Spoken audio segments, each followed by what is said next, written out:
Hello friends, আজ আপনাদের কাছে শেয়ার করতে চলেছি এটা চিকেনের রেসিপি। যেই চিকেনে থাকবে না এতটুকু পেঁয়াজ, না থাকবে হলুদ, না থাকবে লঙ্কার গুঁড়ো। ভাবছেন তাহলে কিভাবে চিকেন বানানো হবে, খেতেই বা কেমন হবে। কিন্তু গ্যারেন্টির সাথে বলছি এই চিকেনটার টেস্ট হয় অসম্ভব সুন্দর। যতক্ষণ না বানাবেন তা তো বুঝতে পারবে না। তো বানাতে হলে তাকে দেখতে হবে যে কীভাবে বানিয়েছি। তো চলুন দেখে নিন আজকের রেসিপি। তো আমার চ্যানেল হাঙ্গার কেপ ডিলাইটে আপনাদের সবাইকে স্বাগত জানাই। ভিডিও শুরু হওয়ার আগে আপনাদের কাছে একটা রিকোয়েস্ট করছি, যদি রেসিপি আপনাদের ভালো লাগে তাহলে প্লিজ একটা লাইক দিয়ে যাবেন, আর নতুন বন্ধু হলে রেসিপি ভালো লাগলে চ্যানেলটা সাবস্ক্রাইব করে আমার পাশে থাকবেন। তো প্রথমেই দেখুন এখানে চিকেন নিয়ে নিয়েছি। এখানে চিকেন আছে 800 গ্রাম, আর চিকেনের সমস্ত রকম পার্টসই কিন্তু নিয়েছি। যদি চান শুধু বোনলেস চিকেন দিয়েও বানাতে পারেন, আর আমি কিন্তু উইথ বোন প্লাস উইথ স্কিন চিকেন নিয়ে রেসিপিটা বানাবো। আর যারা স্কিন খান না তারা কিন্তু সেটা বাদ দিয়ে বানাবেন। তো যাই হোক, সবার প্রথমে একটা মশলা বানিয়ে নেবো। মশলার জন্য আমি এখানে 2 টিস্পুন জিরে নিয়েছি, 2 টিস্পুন ধনে নিয়েছি, আর 2 টিস্পুন গোলমরিচ নিয়েছি। ইকুয়াল কোয়ান্টিটিতে নিতে হবে তিনটে জিনিসই। তারপর ড্রাই রোস্ট করে নিতে হবে। তো দেখুন আমি কিন্তু বেশ ভালো মতো এটাকে ড্রাই রোস্ট করে নিয়েছি, মোটামুটি মিনিট 2-3 টাইম ধরে লো ফ্লেমে। এবার গ্যাসটা আমি বন্ধ করে দিয়ে এর মধ্যে দিয়ে দিচ্ছি অল্প একটু কসৌরি মেথি। তো কসৌরি মেথিটা এই গরম অবস্থাতে দিলে এতেই কিন্তু রোস্ট হয়ে যাবে, আলাদা করে রোস্ট করার কোনো প্রয়োজন পড়ে না।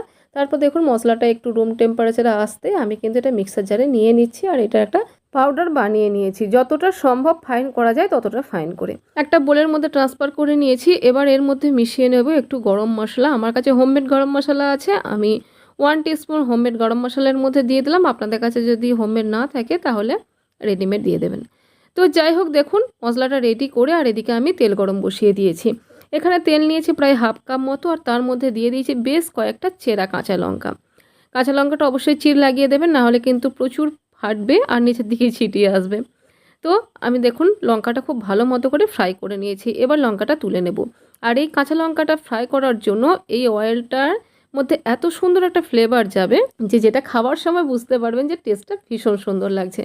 তো লঙ্কাটা এখন আর ইউজ হবে না, লঙ্কাটা সবার শেষে ইউজ হবে। লঙ্কাটা এখন সাইডে রেখে দিলাম। সেম তেলের মধ্যে আমি চিকেনটা দিয়ে দিচ্ছি। এই রেসিপিটায় অয়েলটা একটু বেশি ইউজ হয়। আমি যেই পরিমাণ অয়েল নিয়েছি তার থেকেও কিন্তু বেশি অয়েল ইউজ হয়, কিন্তু আমি এর থেকে আর বেশি দিলাম না। আপনারা চাইলে এর থেকে বেশি দিতেও পারেন, অথবা এর থেকে কমেও বানাতে পারেন। অয়েল যে প্রচুর দিতে হবে এমন কিছু কিন্তু কোনো মানে নেই। তো যাই হোক, দেখুন চিকেনটা আমি দিয়ে দিয়েছি। আর এখানে চিকেন যেহেতু আমি উইথ স্কিন ইউজ করছি, তো এখান থেকে কিন্তু অনেকটা অয়েল বেরিয়ে আসবে। আমি যে পরিমাণ অয়েল দিয়েছি দেখবেন চিকেনটা ভাজার পর সেই অয়েল তো খরচা হয়নি, উল্টে অয়েলের পরিমাণ বেড়ে গেছে। তো যাই হোক, আমি কিন্তু ঢাকা দিয়ে মোটামুটি হাই টু মিডিয়াম ফ্লেমে এটাকে ভেজে নেব হালকা গোল্ডেন ব্রাউন করে। আর চিকেনটা মোটামুটি 70% মতো কুক হয়ে যাবে এই ভাজার অবস্থাতেই। তো দেখুন ঢাকা দিয়ে আমি মোটামুটি মিনিট 5 টাইম ধরে কিন্তু ভেজে নিচ্ছি। অবশ্যই ঢাকা খুলে একবার করে নাড়াচাড়া দিয়ে নিচ্ছি। আর দেখতে পাচ্ছেন এখানে তেলের পরিমাণ এতটুকু তো কম হয়নি, উল্টে কিন্তু তেলের পরিমাণ অনেকটাই বেড়ে গেছে। তো আমি যেহেতু অ্যালুমিনিয়াম কড়াইয়ে রান্নাটা করছি সেজন্য একটু একটু নিচে লেগে যাচ্ছে। এটা যদি ননস্টিক কড়াই করে থাকেন তো একদমই লেগে যাওয়ার চান্স থাকে না, অয়েলটা কিন্তু অনেকটাই আরও বেরিয়ে আসে। তো দেখুন চিকেনটা ভাজা হয়ে গেছে। এবার চিকেনটা আমি তুলে নিচ্ছি, আর অয়েলটা যেটা আছে সেই অয়েলটাতেই কিন্তু বাকি রান্নাটা কমপ্লিট করব।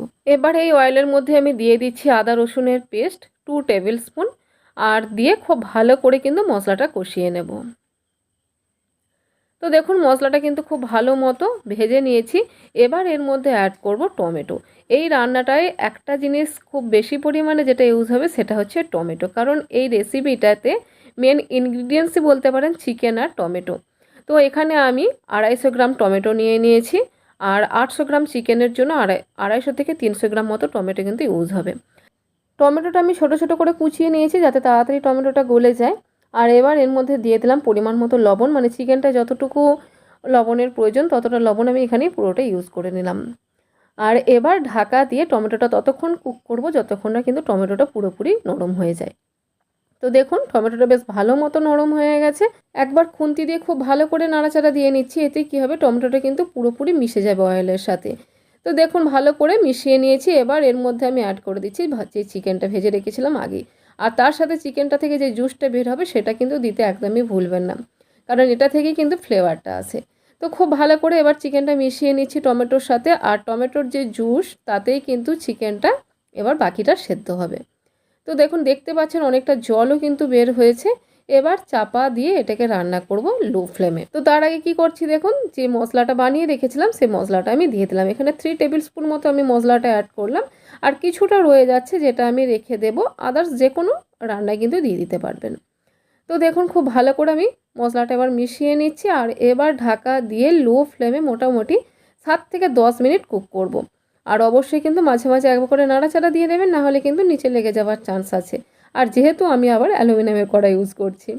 তো দেখুন মোটামুটি 10 মিনিট পর ফিরে এলাম, আর এটাও কিন্তু এবার ভালো করে কুক হয়ে গেছে, মানে চিকেন কিন্তু অলরেডি সেদ্ধ হয়ে গেছে। এবার বলে রাখি, এই চিকেনটায় কিন্তু সাধারণত জল ইউজ করা হয় না, এইভাবেই কিন্তু চিকেনটা নামিয়ে দেওয়া হয়। কিন্তু আমার বাড়িতে একটু গ্রেভির প্রয়োজন, সেই জন্য আমি একটু জল অ্যাড করব। কিন্তু সেটা পরে আসছি। তার আগে যে লঙ্কাটা ভেজে রেখেছিলাম সেটা দিয়ে দিলাম। এবার লঙ্কাটা দিয়ে দিলাম অল্প একটু জল।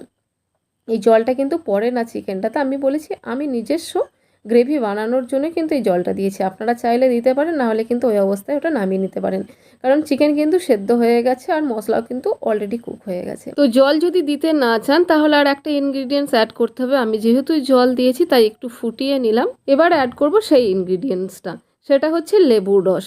ভাববেন হয়তো যে এতগুলো টমেটো অ্যাড করা হয়েছে এমনিতেও টক হবে, তারপর আবার যদি লেবুর রস দেওয়া হয় তাহলে হয়তো রেসিপিটা খেতে একদমই ভালো লাগবে না। কিন্তু আমি গ্যারান্টি দিচ্ছি যারা টক খেতে ভালোবাসেন তাদের জন্য এই রেসিপিটা এতটাই টেস্টি হবে যে বারবার এই রেসিপিটাই বানাবেন। আর এই রেসিপিটা যে একদম টক হবে তা কিন্তু একদম ভাবা ভুল, কারণ এর মধ্যে অনেকটা পরিমাণ লঙ্কা ইউজ করা হয়েছে আর লবণও ইউজ করা হয়েছে, তাই কিন্তু এই রেসিপিটা খেতে একদম চটপটা রেসিপি হবে। তো দেখুন আমি এখানে পাতিলেবুর রস নিয়ে নিচ্ছি, একটা গোটা পাতিলেবুর রস আমি ইউজ করছি। তো যেহেতু টমেটোটা টক ভাবটা কম, সেজন্য আমি একটা গোটা পাতিলেবু নিয়েছি। আর যদি ভাবেন যে টমেটোর টক ভাবটা বেশি বা একবার টেস্ট করে যদি দেখেন যে খুব টক লাগছে তাহলে কিন্তু হাফ ইউজ করবেন, তবে পাতিলেবুর রসটা কিন্তু অবশ্যই ইউজ করবেন, তবেই কিন্তু এই রেসিপিটা খেতে বেশি টেস্টি লাগবে। তো যাই হোক দেখুন লেবুর রসটা দিয়ে দিয়েছি, আর মিনিট খানেক মতো রান্না করলেই কিন্তু এই রেসিপিটা পুরো ডান। নামিয়ে নিয়ে এবার রুটি আর পরাঠার সাথে সার্ভ করুন, এটা কিন্তু ভাতের সাথে খুব একটা ভালো লাগে না। তো 1 মিনিট মতো ফুটিয়ে নিয়েছি, রেসিপিটা কিন্তু তৈরি হয়ে গেছে। গ্যাসটা বন্ধ করে দেব। তো আমি একটা কথা আপনাদের আবার বলবো, আপনারাও বাড়িতে একবার ট্রাই করুন, আশা করি আপনাদেরও খুব ভালো লাগবে। তারপর আমাকে ফিডব্যাক জানাবেন, আর আজকের রেসিপি কেমন লাগলো কমেন্টে জানাতে ভুলবেন না। ভালো লাগলে প্লিজ একটা লাইক করে দিয়ে যাবেন। আজকের মতো বিদায় নিচ্ছি, টাটা।